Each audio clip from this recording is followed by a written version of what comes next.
Everyone. ఈరోజు topic వచ్చేసి ఏంటి అంటే గ్రూప్ 1 ప్రిలిమ్స్‌కి ఇంకా 60 డేస్ టైం ఉంది. ఈ 60 డేస్ టైంలో మనం ఎలా ప్రిపేర్ అవుతే మన స్ట్రాటజీ ఎలా ఉంటే మనం గ్రూప్ 1 ప్రిలిమ్స్ క్వాలిఫై అవుతామనేది మనం చూద్దాం. సో, ఈ వీడియో అనేది బిగినర్స్ కోసం, అంటే రీసెంట్‌గా డిగ్రీ కంప్లీట్ అయిన వాళ్ళు, బీటెక్ కంప్లీట్ అయిన లేదా ఎప్పుడో కంప్లీట్ అయినా ఇప్పుడే ప్రిపరేషన్ స్టార్ట్ చేసే వాళ్ళ కోసం ఈ వీడియో చేస్తున్నా. ఇంకా 60 డేస్ ఉంది. ఇప్పుడే ప్రిపేర్ అవుతున్నాను. అసలు ఇంతవరకు ప్రిపరేషన్ అనేది చేయలేదు. ఏ ఎగ్జామ్‌కి ప్రిపేర్ అవ్వలేదు. అంటే ఈ టాపిక్స్ అనేది తెలియని వాళ్ళు ఈ స్ట్రాటజీని ఫాలో అయితే డెఫినెట్‌గా గ్రూప్ 1 ప్రిలిమ్స్‌ని క్వాలిఫై అవుతారనమాట.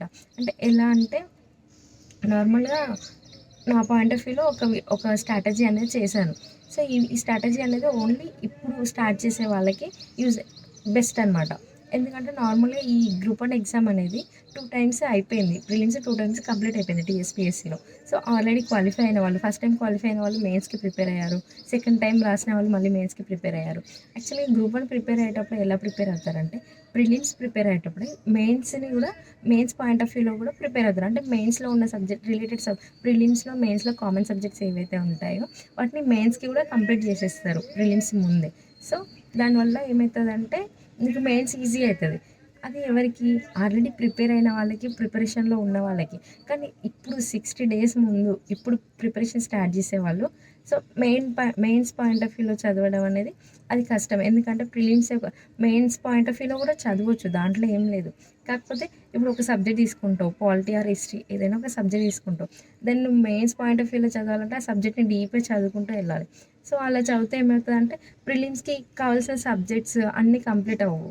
సో, దానివల్ల నువ్వు ప్రిలిమ్సే క్వాలిఫై అవ్వకుండా మెయిన్స్ పాయింట్ ఆఫ్ వ్యూలో ప్రిపేర్ అవ్వడం వల్ల యూజ్ ఏమి ఉండదు. సో, ఓన్లీ ప్రిలిమ్స్ ఇప్పుడు ఈ 60 డేస్‌లో ప్రిపరేషన్ స్టార్ట్ చేసేవాళ్ళైతే ఓన్లీ ప్రిలిమ్స్ పైన కాన్సంట్రేట్ చేయండి. ప్రిలిమ్స్ క్వాలిఫై అయ్యాక 3 మంత్స్ టైం ఉంటుంది. అప్పుడు మెయిన్స్‌కి ప్రిపేర్ అవ్వచ్చు. సో, ఓన్లీ ప్రిలిమ్స్ పైన కాన్సంట్రేట్ చేసి ప్రిలిమ్స్ క్వాలిఫై అవ్వాలంటే ఎలా ప్రిపేర్ అవ్వాలి, దానికి ఒక స్ట్రాటజీని నేను చేశాను. ఈ స్ట్రాటజీని మీరు ఫాలో అవ్వండి. డెఫినెట్‌గా ప్రిలిమ్స్ క్వాలిఫై అవుతారు.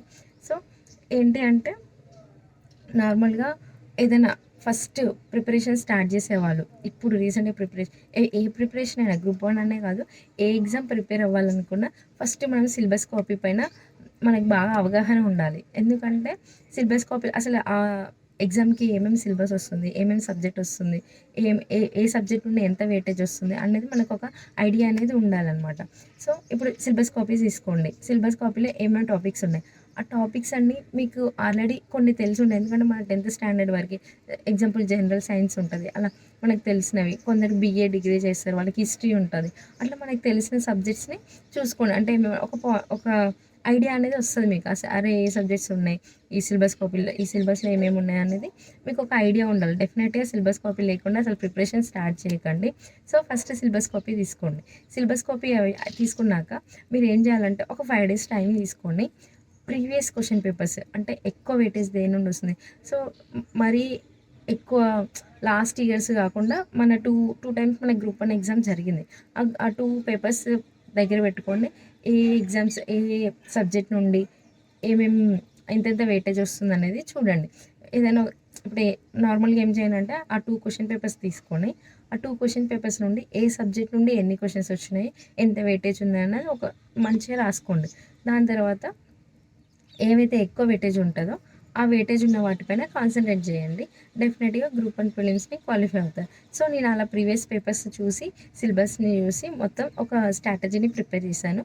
అది నేను ఒక నోట్స్‌లో రాశాను. మీకు చూపిస్తూ ఎక్స్‌ప్లెయిన్ చేశాను. కొంచెం క్లియర్‌గా ఉంటుంది. మీరు వీలైతే నోట్స్ రాసుకోండి. దాన్ని ఫాలో అవ్వండి. డెఫినెట్‌గా గ్రూప్ 1 ప్రిలిమ్స్ క్వాలిఫై అవుతారు. ఓకే, నోట్స్ చూద్దాం.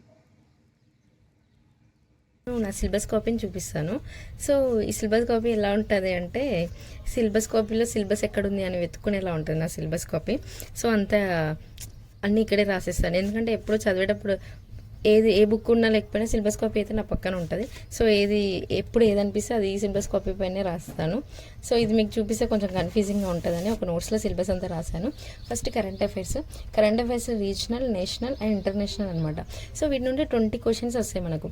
కరెంట్ అఫైర్స్ అనేది చాలా ఇంపార్టెంట్. ఎందుకు కరెంట్ అఫైర్స్ని మీరు ఒక సబ్జెక్ట్లా చదవకండి.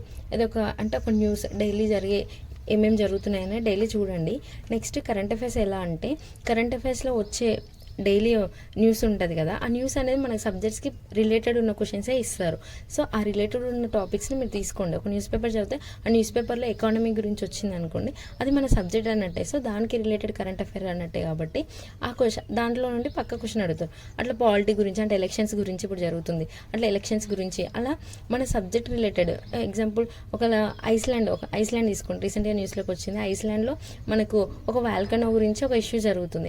అది మనకు దేని కింద వస్తుంది, ఎన్విరాన్మెంటల్ ఇష్యూస్, డిజాస్టర్ మేనేజ్మెంట్ కిందకి వస్తుంది.